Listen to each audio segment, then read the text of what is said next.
Hello, everybody. Thank you for joining me. This is Game God Fluent, bringing you episode 35 of Let's Play Loren, the Amazon Princess. Lots is going on in this game, and it's just really interesting, crazy, and cool. I'm going to hit my water bottle here and get ready, and we're going to get right into it.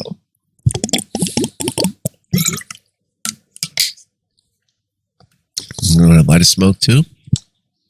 Get all immersed in this because we are near the end. Saren took a breath and then another and another. He was alive, or was he? Pebbles stuck to his cheek as he lifted his head from the cold ground. Saren almost felt like he were in a dream, limbs twice as heavy and his vision was blurred. What he did see was that he was still in a cavern, one that looked very much like the lair of Faust. But it was different. It was ethereal, as if frozen in time, except it was whole, like the ceiling had never crumbled down. It was also empty. Saren struggled to stand, grasping his body in pain. On the off chance that this was not the afterlife, he still needed to kill Faust, and that meant finding his friends. Loren?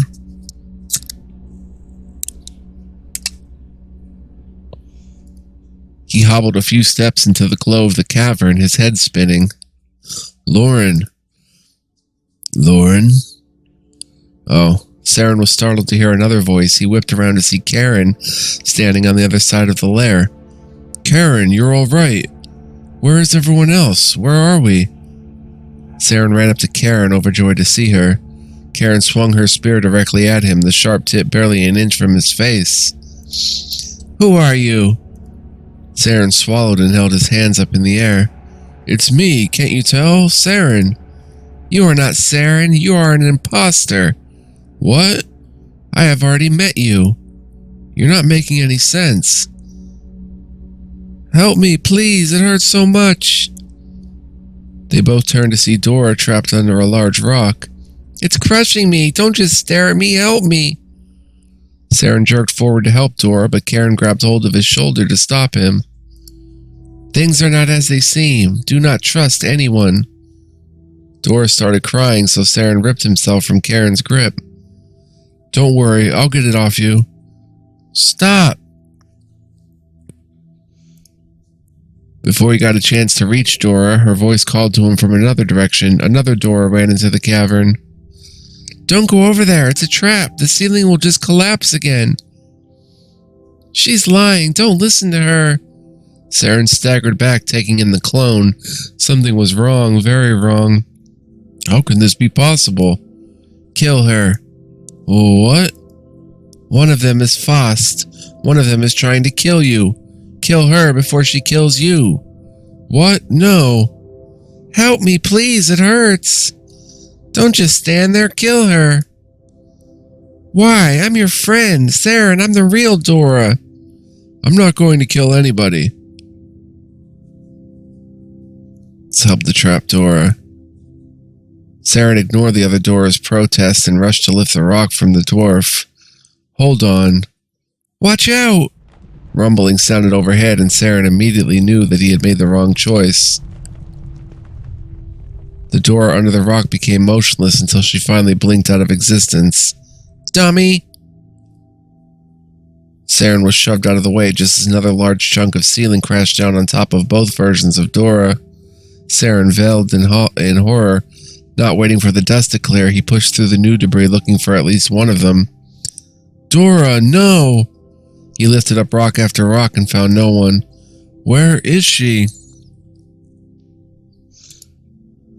She's gone. You failed her test.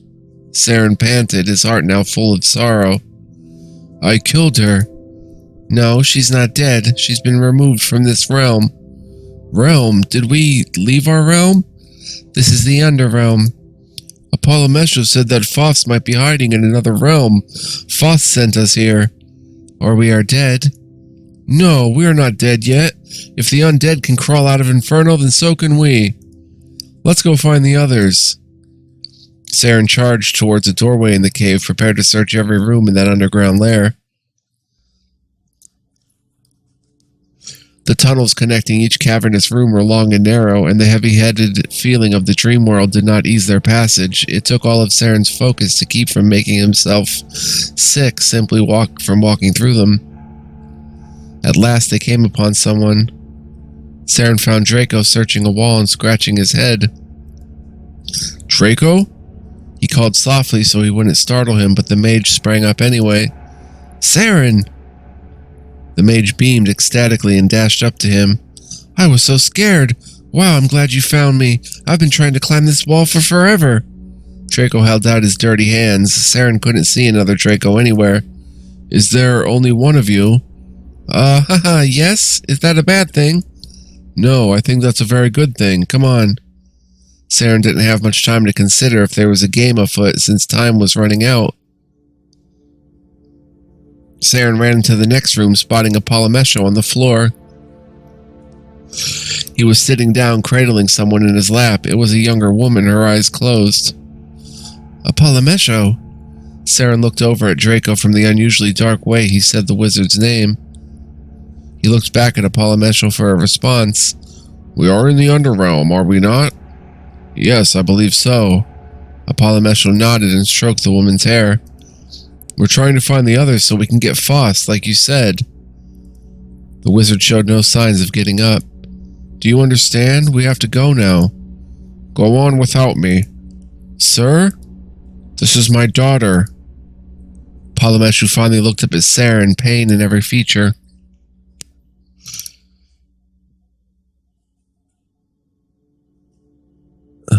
No, you have to leave. Saren jumped from how scary the old man became. A Polymesho, Why do you let him talk to you like that? Draco grew unusually angry, stirring even more worry in Saren. He's always bossing people around, and he's always hated me. It's time I stuck up for myself. Settle down. You are of no concern to me now, young mage. I care nothing for the past world. I am prepared to surrender it all. Don't throw your life away for this. We need you. No, I won't throw my life away. I'll give it to her. If others can return from the dead, then so can she. That's impossible, unless you're asking to turn her undead, but that's dark magic. Maybe dark magic can be good after all. If it can bring her back, then it must be good. He's turned on us, see? We should have gotten rid of him after we were out of jail. Draco, what is your problem? If he wants us to leave him, then let's leave him. Do as he says. Leave me.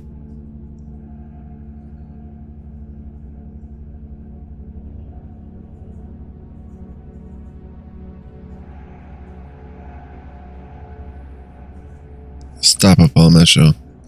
No, your daughter would not have wanted you to do this. What? Abandon this fantasy or I will force you to. Saren pulled out his sword and stepped towards the wizard. A Polymesho placed his daughter's head delicately on the ground, then stood to meet him. Stay away from her. Let her go. Stand back. A Polymesho shouted with rage and grabbed his wizarding staff. You will not touch her. The old wizard prepared himself for battle. Draco growled and started to cast his fire magic. I warned you, but no, you never listened to me. We don't have to fight. A Polymesho seemed to believe that they did. Oh boy. We're half dead. And Dora's gone, probably forever. Stand aside!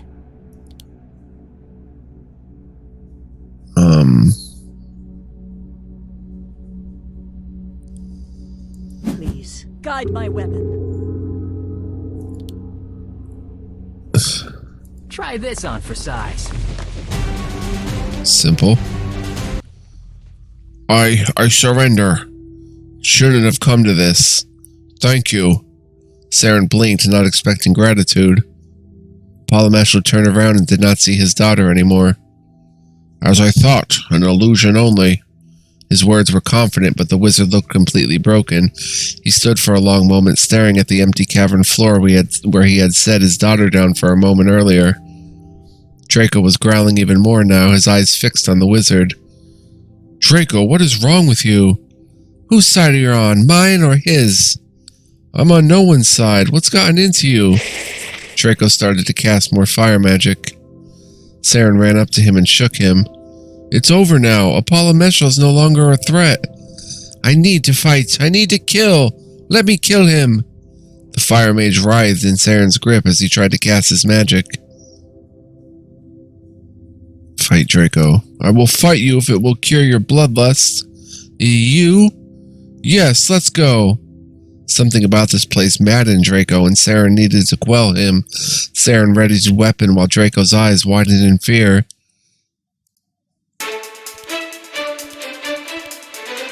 Oh, Draco's kind of powerful, bro. I don't know.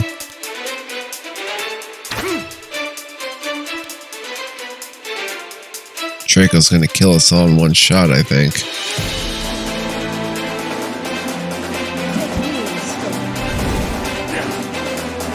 Dang.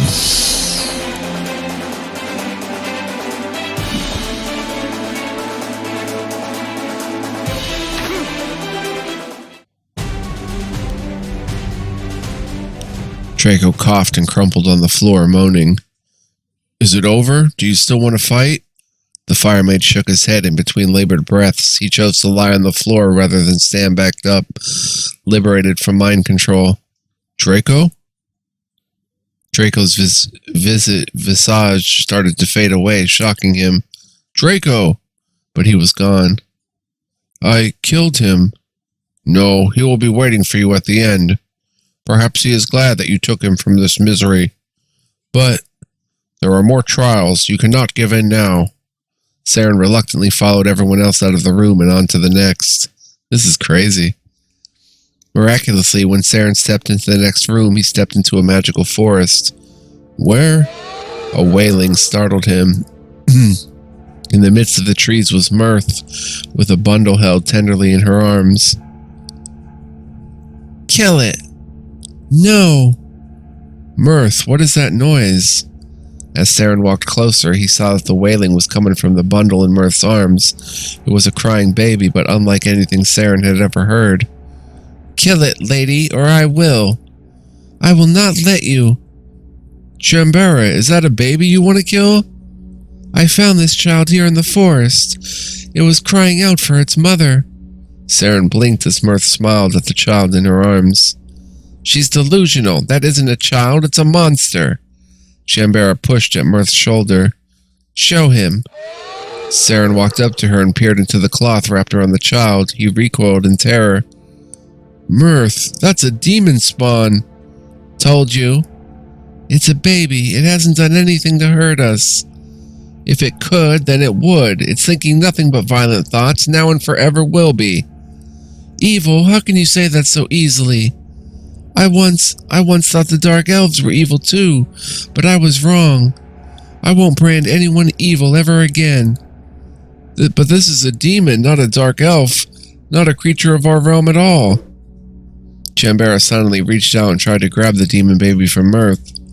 No, stop it. I'll die before I see this child hurt. All right, seems fair. You first. Chambera prepared her dark magic.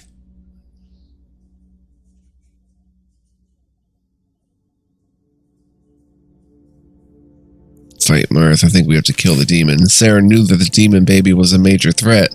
Mirth's judgment was hindered by dark magic. I'm sorry. No.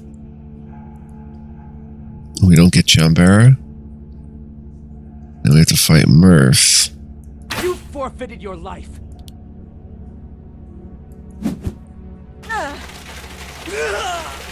Oh, snap.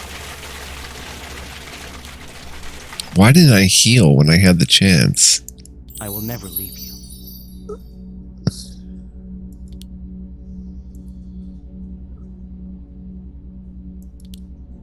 I'm sorry.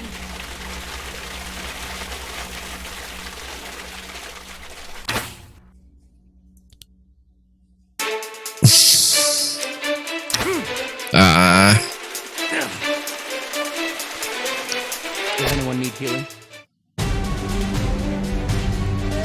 Mirth's wailing combined with the demons. Saren felt disgusted about what he was doing, but he couldn't let the demons win. Chambera disposed of the spawn in private. It's done. I'm glad you saw reason. I can't believe I attacked her. Shut up, you did the right thing. She was possessed and you knew it. Saren nodded as he watched Mirth's body fade away. Doesn't matter. I'm not going to feel okay with any of this. So let's just move on. He left the illusory forest with deep pain in his chest. The rocks of the cavern wall seemed to turn to ash, covering the ground in a fine powder similar to sand. When Saren entered the next chamber, he understood why. Mesfit was standing in the center of the cavern, facing away. I'm going to save since we have it. Saren was about to call out to him, but he heard a clicking noise to his side. He saw Ray crouching behind rubble, aiming his crossbow right at Mesfit. Saren crept slowly towards Ray as the elf closed one eye to aim his shot. You need him. You need everyone here to defeat Faust. Ray continued to stare down his crossbow at the target. Ray? Quiet. Don't you see what this realm is doing to you? It's testing you. It's testing me. I can't let you do this. I've waited too long for this. He's escaped my bolts too many times. He was my kill. I was supposed to take him down, but did I get to? Did I? Ray finally looked at Saren, his eyes sharp as knives.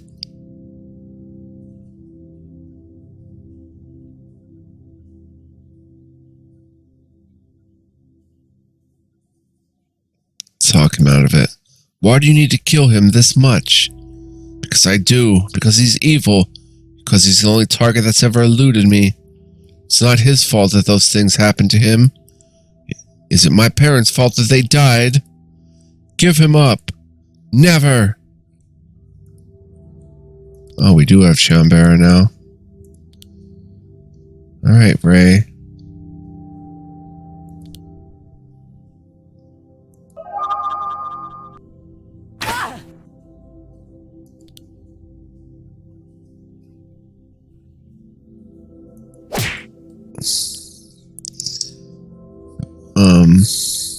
Flood.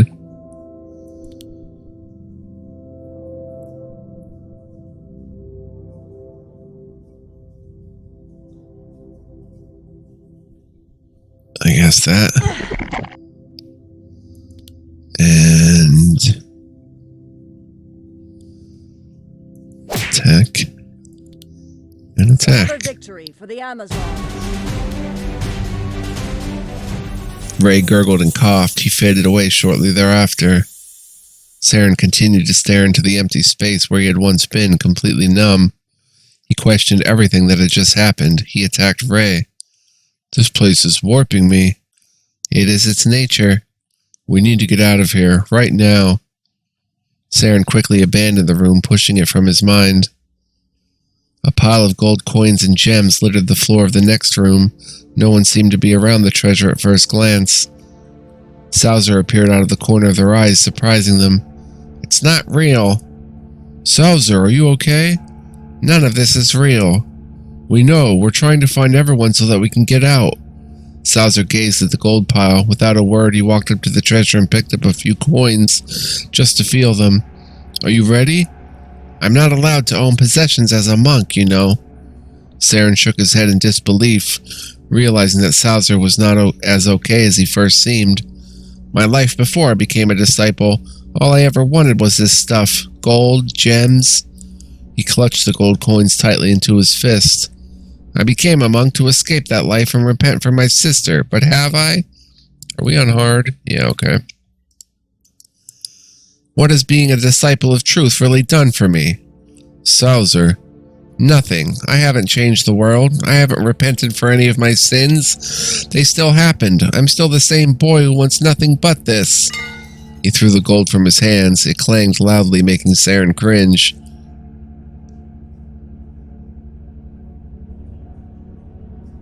Say Salzer's a better person. You are a better person. You're aware of your past flaws. You're much stronger and you fight for a good cause. Dedicating your life to Irijo showed a lot of character on your part. You were in control of your avarice enough to let it go. Then why do I want this treasure? Why do I want to kill you just for coming near it? What? No, Salazar, that's just dark magic making those urges. I know, none of this is real, but I'm completely out of control. I still need this treasure. I think it will bring her back somehow. It won't change anything. I know, so when I attack you, I need you to kill me, Saren.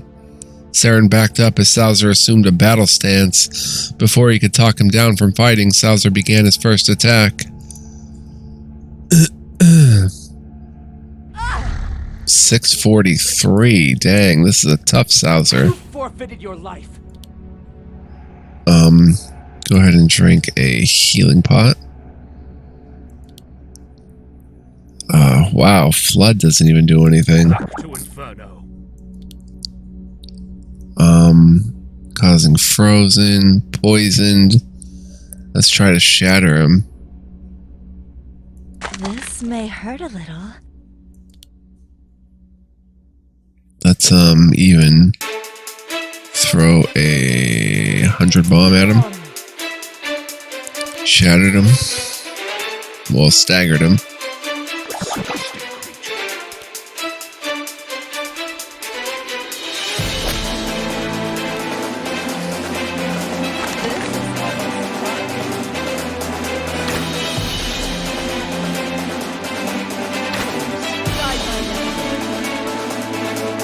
There we go. Thank you. Salazar exhaled and knelt on the floor, waiting to disappear from the realm. Shortly after sitting, he did fade away. Saren closed his eyes painfully, but he needed to press on. He wound around the piles of treasure for the door across the room. When Saren walked closer, however, a familiar dwarf jumped out from behind the sparkling piles. You killed her! You killed my Dora! Everyone gasped at how frightening Ramus had become. He was being completely controlled by a phantom anger. Ramus, put the axe down. Convince Ramus that Dora is alive. No, Dora is alive. She's just not in this realm anymore. You let her die. She was asking for help, so I did. Murderer. No, it's not like that. You're dead. Ramus suddenly lurched at them with a crazed howl. Same party as before.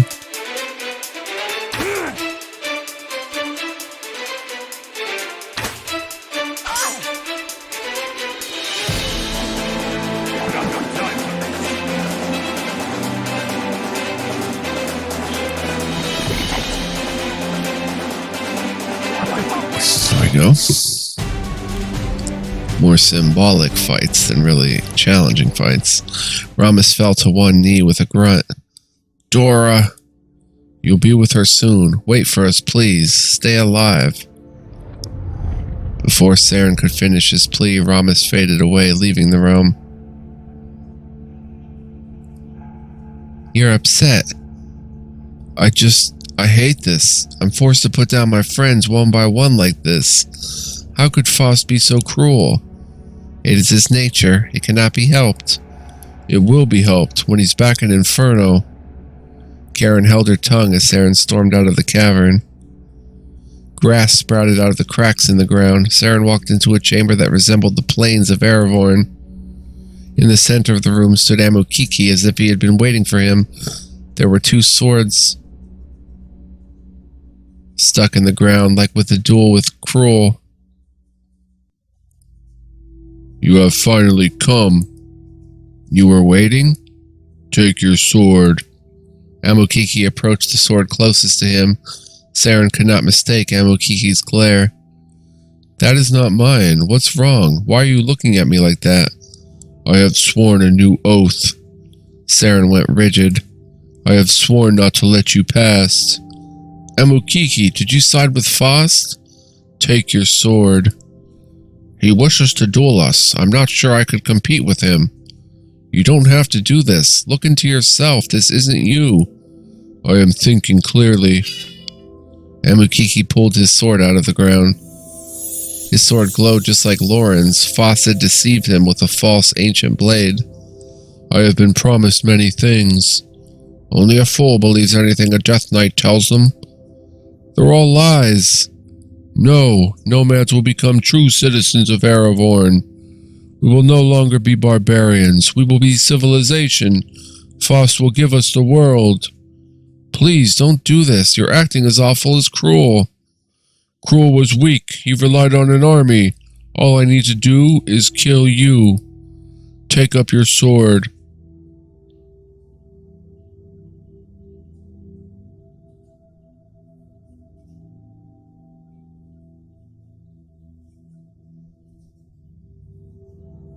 Challenge his oath.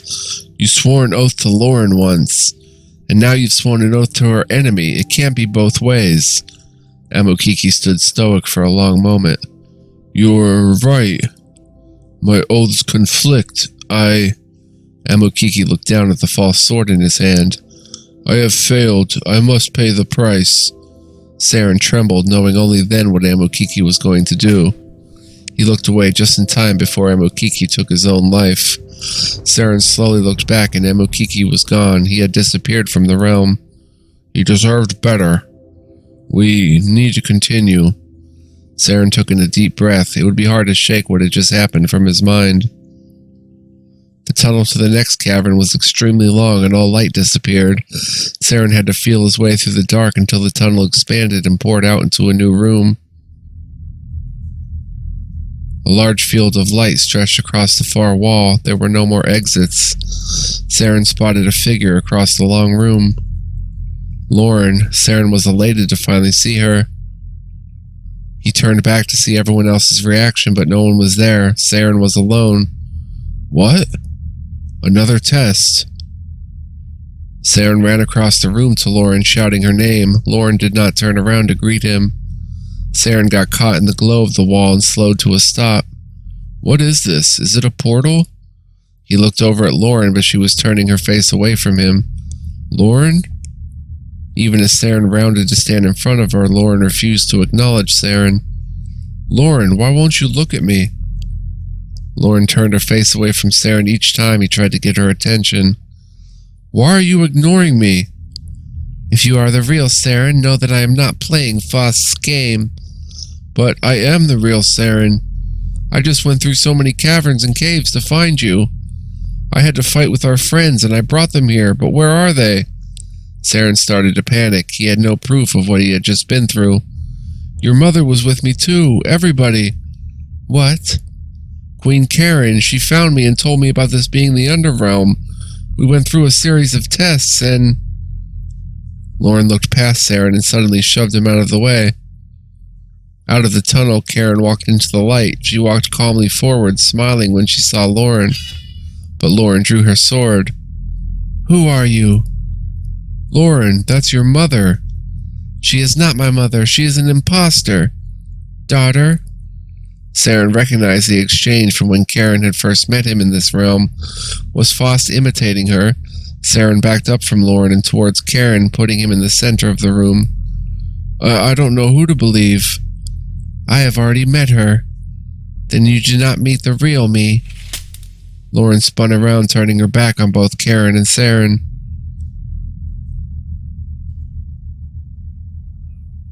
Talk to Loren.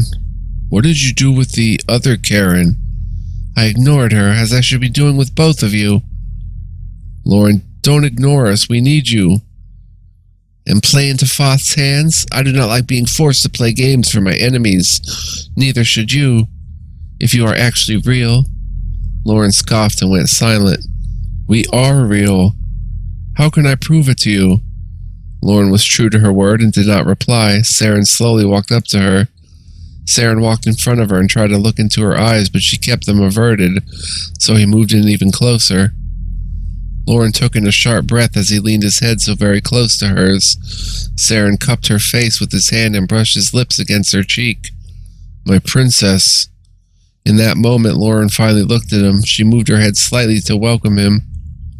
They kissed tenderly at first. Loren placed a resisting hand against his chest, but Saren did not move, allowing him to deepen the kiss. What is this? Karen's interruption broke them apart. They both turned to see her disgusted face that neither had been expecting. Oh, what? I thought you were an Amazon, but he is a man. Mother, but you... Loren and Saren looked at each other, both realizing that this Karen was not the real one. She couldn't be. I knew it. Loren got a hold of her ember blade with a grunt. It glowed extremely bright, turning almost the whole room blue. Karen hissed and stepped backwards as if the light hurt her. It's true. You're not Karen at all. Karen lowered her arms from her eyes and it readjusted to the presence of the sword. You managed to lose several of your friends as well. Mortals are greatly flawed. Faust used Karen's image to laugh at Loren and Saren. They were disgusted to see Karen used in such a way. And the Princess Loren, she worked in my favor by shunning her own mother. Where is she? With your other mortal companions, in my control. Loren growled as Karen laughed again. It was enough for Loren. She sprang forwards and impaled Faust's clone on the ancient sword. Faust's laughter stopped abruptly. The fake Karen bent over the sword, threatening Loren with her eyes. Your end is nigh. Then she dissolved into nothingness. Loren gaped at the empty space for a while longer. Saren rushed up to her and put a hand on her back. Are you all right? That was just an image of your mother, not really her. I didn't kill her? Loren! They both jumped from hearing Karen's voice again so soon. Out of the shadows of the tunnel came another Karen, distraught as if she had been running a long distance. They all stared at each other for a second. When Karen saw Loren, she bounded forward. Instinctively, Loren retreated in case it was Faust again. I thought I had killed you. Karen's eyes were fresh with tears as she finally caught up to her daughter. She grabbed Loren tenderly and brought her lips down to kiss her forehead. My darling, oh my darling. Queen Karen, is that really you? Loren raised shaking hands to touch Karen's arms, the temptation to trust her growing stronger. Loren could remember vividly all the time she had felt her mother's warmth. She held memories of an embrace at childhood when she won her first proving, a soft touch to the cheek on the day she came of age, and the look in her mother's eyes when she saved her from the Chizulu ruins. And now, Loren knew that this was her mother. The feeling of her love was something she could not forget, not after it was so rarely given. Mother. Karen felt Loren finally grip her in return, squeezing her tightly. She had thought she'd lost her daughter even before the war, but she realized that she never had. You may all relax now. Your dark witch has arrived. Saren looked back at the tunnel. Chambera walked out into the light behind Karen. Oh, here they are. I told you that we did not lose them. Everyone, I was so worried. Loren pulled away from her mother, wiping her eyes. She resumed her stern demeanor, knowing that Faust was still at large. What is this room? They all looked to the large portal against the far wall. It rumbled mysteriously. They were mesmerized while watching it pulse. Unbelievable. Apollomeshu walked up to the wall and waved his hand through the aura of light radiating from it. This is no ordinary wall. What is it? Apollomeshu stuck his staff against the wall and the end of it disappeared. Everyone held their breath when he pulled his staff back out. His staff was cut clean off. Everyone, stand back! No one had to be told twice. Anyone remotely near the portal jumped backwards. I cannot believe where I stand. This is the mouth of death. We stand but paces from a permanent end. We're dead? No, not yet anyway. We're literally on death's doorstep, though. All we have to do is go right in, and then we're dead. So, we are in a limbo between life and death. Faust should be on the other side of this portal, and because he isn't, that's how he gets into our realm. We are exactly where we need to be. This is where everything comes together. Faust will cross into that realm, no matter the cost. We need to get him in there? Done. Princess, do not forget that it will not be so simple. Laughter that they all knew and feared echoed around them. This time there was a body to match the voice. An animated suit of armor materialized in the center of the room. 34 minutes playtime, okay. Let me go ahead and save here. Faust! I control everything. I control all of the realms. You are here only because I wanted you to be here. Many have walked your paths just now. All who die must pass by the gatekeepers of the Underrealm. I am a Death Knight. You have been prepared for your death. That's why you corrupted my friends? That's why I had to kill them? You were never supposed to interfere. You have been very dangerous with their lives. Now you will never see them again. A powerful force shot from Faust and knocked everyone backwards. Saren's feet never left the ground, but he was still pushed back. Faust's power was too strong. Faust blasted them all back a second time. They were closing in towards their doom. You don't have to do this. We know that you were once mortal like us. Faust stopped his next attack. The dark magic of this realm corrupted you and turned you into a monster. Faust's eyes flashed and he was eerily silent. You know nothing of me, mortal. You know nothing of the world that cast me out. The cavern rumbled as Faust grew doubled in size. You are now in my world, and I cast you out. Faust stomped on the ground, sending another powerful shockwave. Loren grabbed at Saren as he came dangerously close to the portal. I rarely think anything is evil, but for you, Faust, I'm making an exception. Ta! Enough! Loren heard her sword call to her. She knew that it was time to use it. She gripped the hilt of the Ember Blade. Many things that were once unknown to her became known. She found impulses to perform attacks that she had never performed before. The sword was guiding her hand. With the gods on her side, she knew how this fight was to happen. She knew that she was going to win. Review your party setup. Okay. Oh, we've got Trouble. Loren. Alright, let's go ahead and save here. Alright, here we go. Faust breastplate, level 22, helmet, left gauntlet, right gauntlet. You need to be healed. Then Trouble can attack the head. Or... yeah, attack the head. Nice little whirlwind. Come in handy. No, do a strike through too.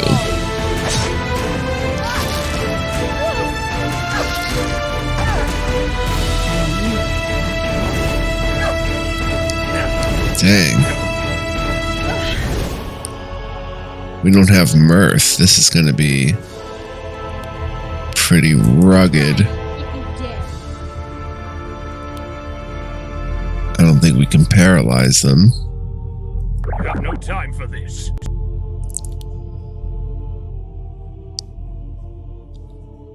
Try to leave them all shattered. Ooh, shattered. Trouble, can you kill? No.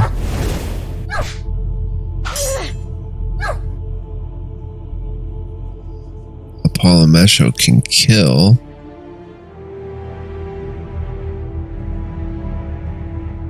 We have no time for this. Saren.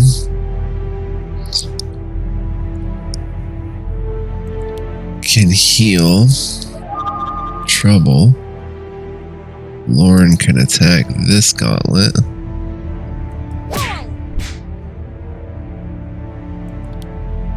Trouble is weakened. Can attack that gauntlet. Chambera. Try to shatter them again. Missed. Oh no, we gotta kill that helmet big time. Helmet target 1, priority.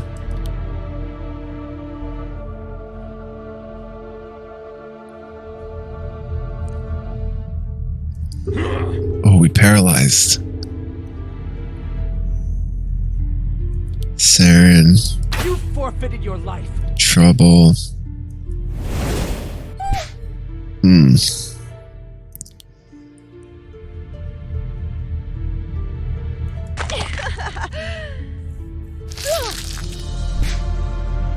Might not be able to do this on hard.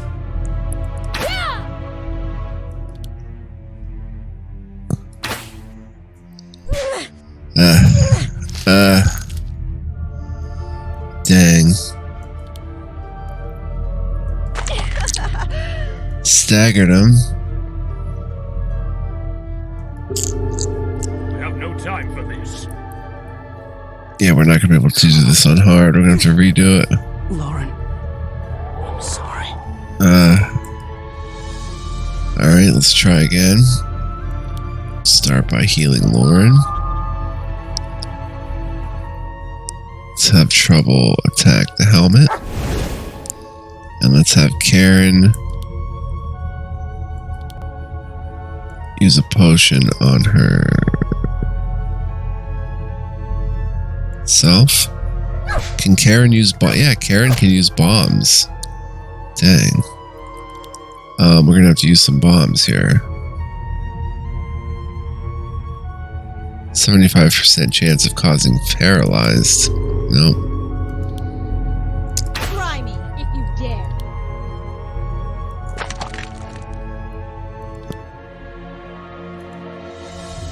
Let's use a 150 bomb. Dang. I am weak after all. That's okay. So is he.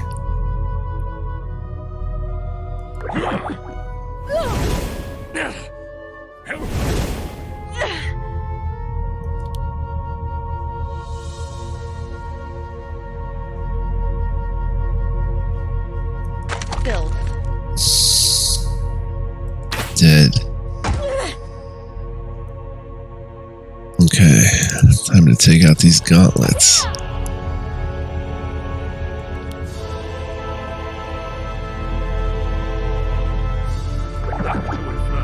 Frozen that one.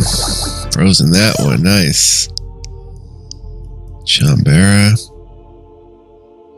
Try to shatter them too. We may be able to do this. Let's heal her. She's our front line of defense.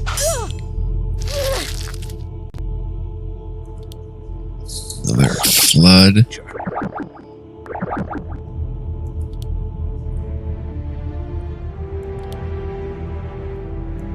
Let's go ahead and beat on that one. They should have surrendered when they had the chance. Try to shatter them.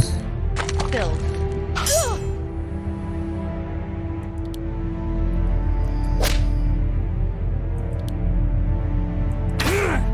Okay, that one should. Yeah, that one will die. So let's focus on you. We have no time for this.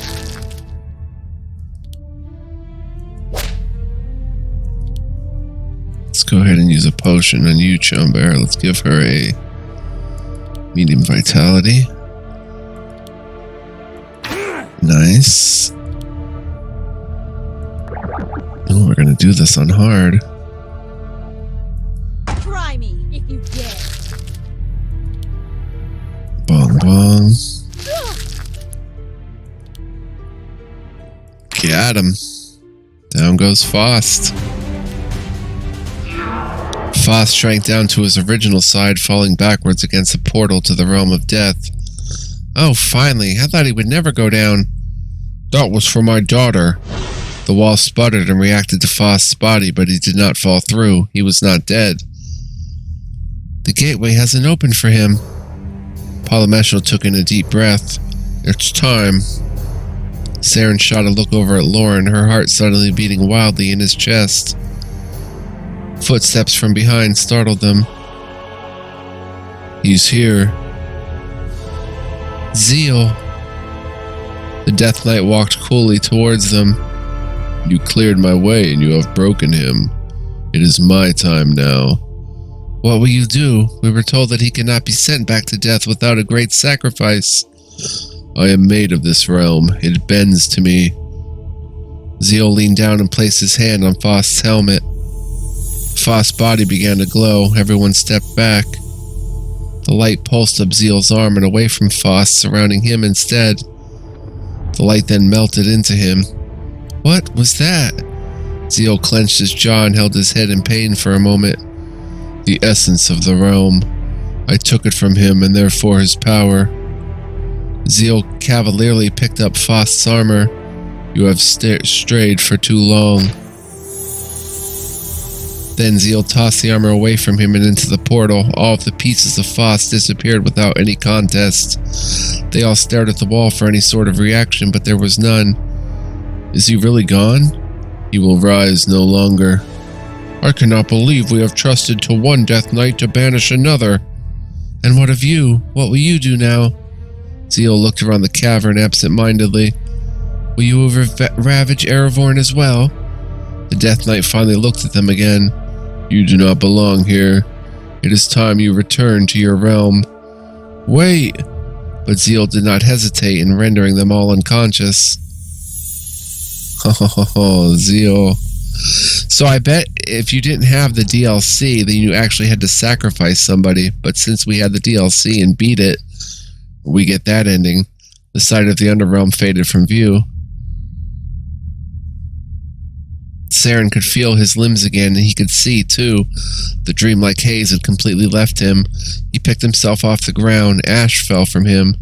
The volcano that once housed Foss' lair had been destroyed. All around him, his comrades rose from the rubble and helped each other to stand. Loren and Karen were standing by the edge of the new cliffside, looking down below. The armies below were celebrating a great victory and tending to the wounded. They had truly won the day. Saren took several very sore steps to stand by His Majesty's. They received him with a smile that said a million words.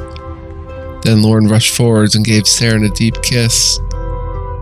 They looked over at the horizon together. Rescue teams began to scale the volcano's cliff. The sun was the same as the one they had seen the morning they marched from Hammerhands, but at that moment it looked brand new. Loren was crowned Queen of the Amazons. She was welcomed warmly by her people. Celebrations were held for months after the crowning, toasting to Loren and Karen's great triumphs. Loren made sure to use the knowledge that the Great Mothers had bestowed upon her in her trial. Though her rule would be different from tradition, it would be for the better. Loren's first act as queen was to release Saren from service, making him a free man.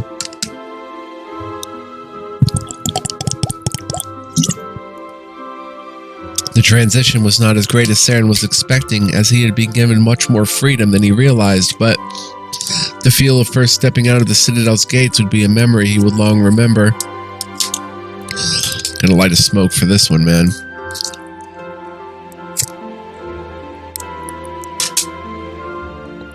The most important degree of Loren's rule was the immediate release of all slaves from the service of the Citadel. All sons born of Amazon women were to be given full rights and citizenship as a daughter would have. Not everyone was pleased with the new direction of the Amazons, and some rebelled against Loren. However, they learned that she was not a weak queen. Loren handled all of her challengers with ease, earning her their newfound respect. Between Saren, Loren, and her defenders, the discrimination against men slowly faded away as they proved to be a beneficial part of their society. The concept of a male Amazon became more of a reality as their civilization grew.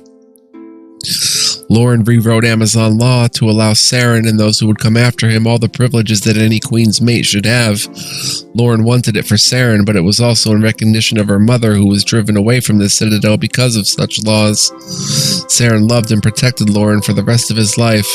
She was a generous ruler and an even more generous lover. She would only threaten to re-establish the palace harem when they argued, but he would always manage to convince her that that wasn't what she truly wanted. Loren gave birth to a healthy boy, their son. Saren welcomed fatherhood as the Amazons welcomed their first Amazon prince. Wow.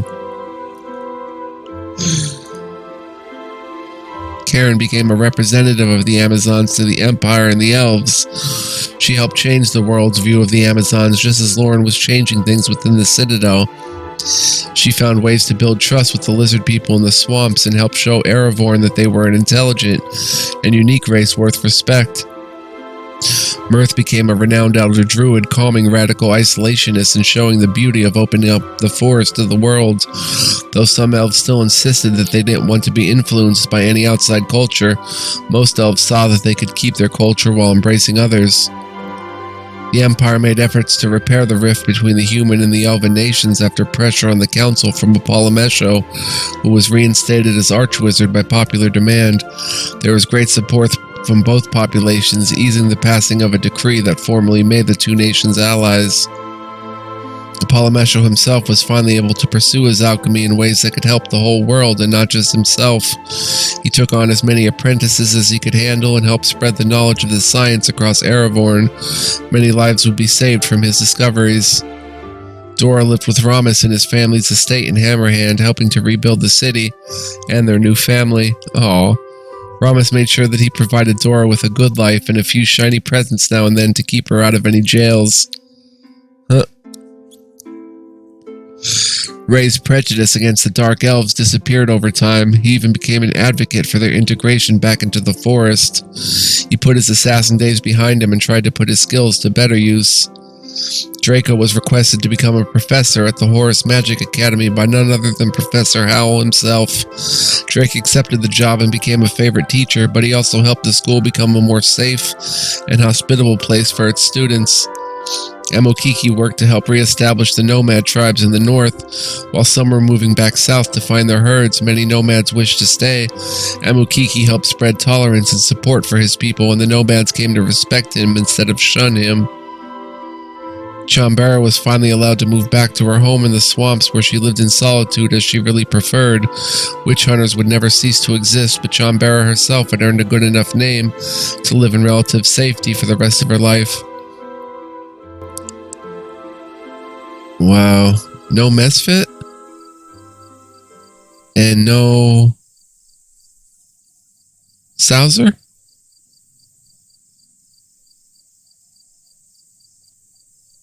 Did we fail there? Terms or something? The candle flickers its last breath of life, snuffing out the light in the room as it turns to liquid wax. The monk continues to hold his quill above the page, now too dark to write more. He leans back into his chair, satisfied with the story that he managed to write thus far. Even though there's more to tell, the story of Loren, Princess of the Amazons, had reached its end. The monk's withered hands reach up to his cloak and pull down the hood around his white locks of hair. He approaches the monastery's window. The tale of Loren had been written, and her people would read from these scrolls, learning how glorious a queen her great mothers must have welcomed. The breeze smells of lavender. He closes his eyes and smiles. He still misses her. Saren leaves the window and slips into his bed, prepared for the relief of a deep, deep sleep. Wow. Saren wrote it. Wrote the story. Wow.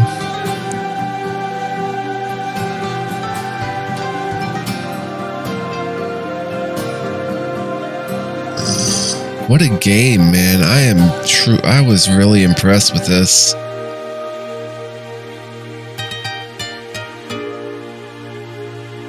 Anima, the RPG expert, excellent work. Everyone did such great work. It was perfectly put together and just outstanding. It really shot above its weight, like it punched above its weight,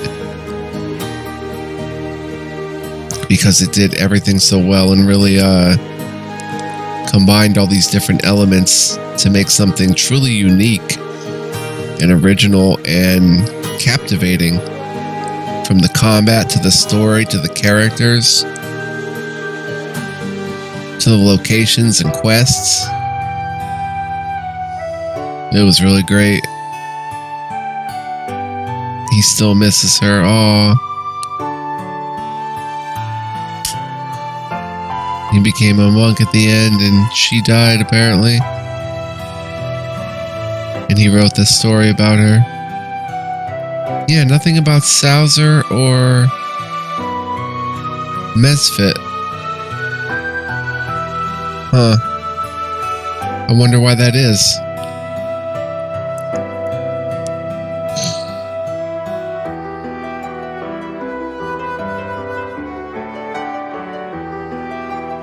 Really great stuff, though.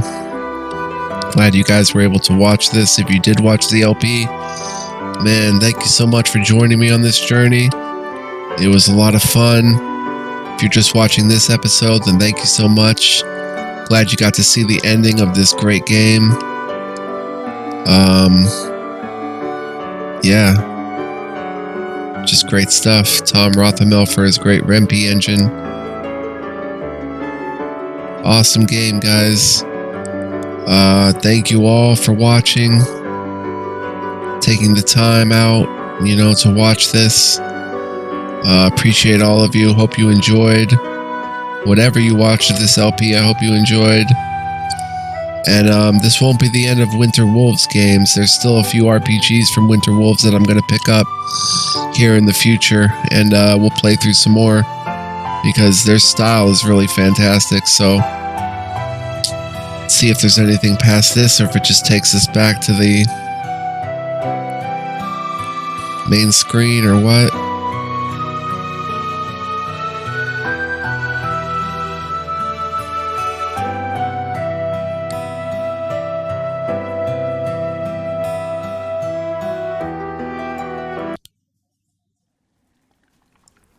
Oh, the Everburn Mountains were the quietest they've ever been, but the smoke still billowed from the black volcano. Inside the remnants of Phos' lair, the forgotten ashes of his armor looked like nothing more than dust. The ashes were playfully kicked by a lone succubus, who then stood dominant over the vanquished demon lord. Jewel was free of his control and his bothersome rules. She had helped to return him to power, but she never was valued. Now Everburn was hers. Huh. I finally found you. His voice was tender, her thoughts dissolved. Zeal stepped into the broken room and revealed himself to Jewel. Tears welled up in her eyes at the sight. Zeal! Oh, Zeal! She ran to him and they embraced. I told you I would find you. Jewel laughed and hugged him closer. I knew it was you. I could feel you when it happened. But I couldn't believe it because this realm is ours now. We will make them understand. You and your kind will finally be at peace. She caressed his face. And we will be together. Zeal closed his eyes and pressed her back into him. They were silent for days. Dark love. Aww. Wow. You have unlocked cheat mode. When you start the game, press the C to access the cheat menu. Story mode will let you automatically win all battles. Useful if you want to replay the game quickly to see an alternate ending. And there it is.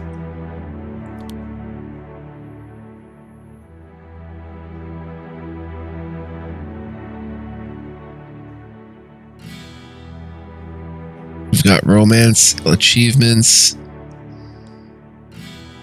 We didn't defeat Grob. We didn't save Aravorn from evil. Didn't defeat Grob at hard level.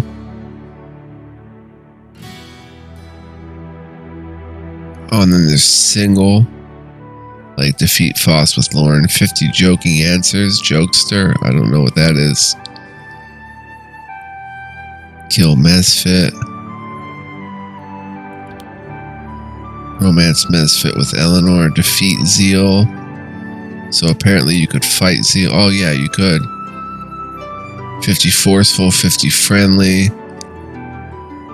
Survive Phos trial. Undeceivable. I guess we didn't do that.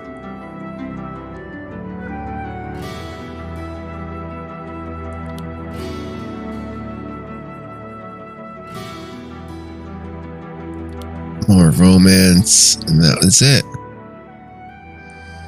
So, thank you once again. I will see you guys next time with more RPG Let's Plays. Stay tuned to my channel for much, much more to come. Catch you guys next time. Much love, peace, and joy. Take care.